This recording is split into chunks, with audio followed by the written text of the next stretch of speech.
Meeting అవుతూనే ఉంది. ఇమీడియట్గా గూగుల్లోకి వెళ్ళిపోయి చెక్ చేస్తూ ఉన్నారు.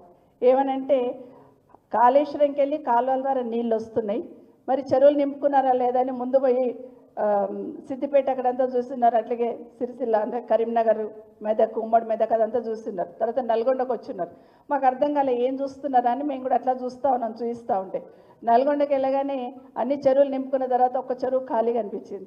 వెనుకనే జగదీశ్వర్ రెడ్డి గారికి ఫోన్ చేశారు. ఏంటి పలానా ఊళ్ళో పలానా చెరువు ఖాళీ ఉంది, ఆ కాలువలో నీళ్లు ఉన్నాయి, చెరువు నింపుకోవచ్చు కదా అన్నారు. నాకు అర్థం కాలేదు, షాక్ అయిపోయాను. అంటే ఒక చెరువు ఖాళీ ఉందంటే వర్షాకాలం వచ్చినప్పుడే ఆ చెరువులలో నీళ్లు నింపుకుంటే మళ్ళీ రైతులకు అవసరం వచ్చినప్పుడు మనం వాడుకుంటాం కదా, మరి ఎందుకు నిర్లక్ష్యం చేస్తున్నా, ఆ ఊరు చెరువు నింపి మళ్ళీ 2 రోజులలో నాకు చెప్పు అన్నారు. ఒక్క నిమిషం షాక్ అయిపోయినాను. అంటే అంత డెప్త్లో పోయి ఆలోచించున్నారు.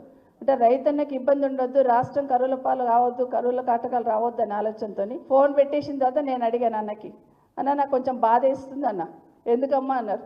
అంటే కాళేశ్వరం పూర్తి చేస్తే అక్కడ అన్ని చెరువులు నింపబడుతుంది, మరి మా రంగారెడ్డి మా వికారాబాద్ల చెరువులు ఎప్పుడు నిండాలన్నా అని అడిగాను. అంటే ఒక్క మాట అన్నారు, నిజమేనమ్మా తెలంగాణ రాష్ట్రం రావాలనుకున్నప్పుడు కాళేశ్వరం పూర్తి చేసి అక్కడ అన్ని కూడా నీళ్ళు ఇస్తున్న సందర్భంలో పాలమూరు రంగారెడ్డి పూర్తి చేసి కూడా ఇక్కడున్న వాళ్ళు కూడా నీళ్ళు ఇస్తే రాష్ట్రం ఉన్న ప్రతి రైతన్నకు నీళ్ళు ఇచ్చాననే తృప్తి నాకు ఉంటుందమ్మా, ఒక్క కోరిక నాదే అన్నారు. అంత గొప్పగా చెప్పారు కేసీఆర్ గారు. సో అంత తపన పడేవాళ్ళు. గూగుల్లో పోయి ఏ రైతన్నకు నీళ్ళు అందుతలేవు, ఏ చెరువు నిండింది, ఏ కాలంలో నీళ్ళు వస్తున్నాయని ఎంక్వైరీ చేసింది కేసీఆర్ గారు. అయితే ఇప్పుడున్న ప్రభుత్వం, ఇప్పుడున్న ముఖ్యమంత్రి గారు కూడా గూగుల్లోకి వెళ్తున్నారు. కానీ ఏం సర్చ్ చేస్తున్నారు?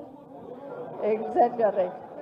మామిడిపల్లిలో భూములు ఖాళీ ఉన్నాయా, కందుకూరులో భూములు ఖాళీ ఉన్నాయా, పుప్పాలగూడలో భూములు ఖాళీ ఉన్నాయా, ఎక్కడెక్కడ భూములు ఖాళీ ఉన్నాయి, ఎక్కడెక్కడ ఇమీడియట్గా తీసుకోవచ్చు, ఎక్కడెక్కడ అమ్ముకోవచ్చు, అవకాశం ఉంటే ఎక్కడెక్కడ మనం రాసుకోవచ్చు.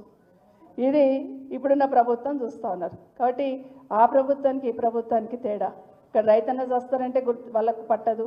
నిన్న మనం ఒక ఫోటో చూసినాం, గుండె తరుక్కుపోతుంటుంది.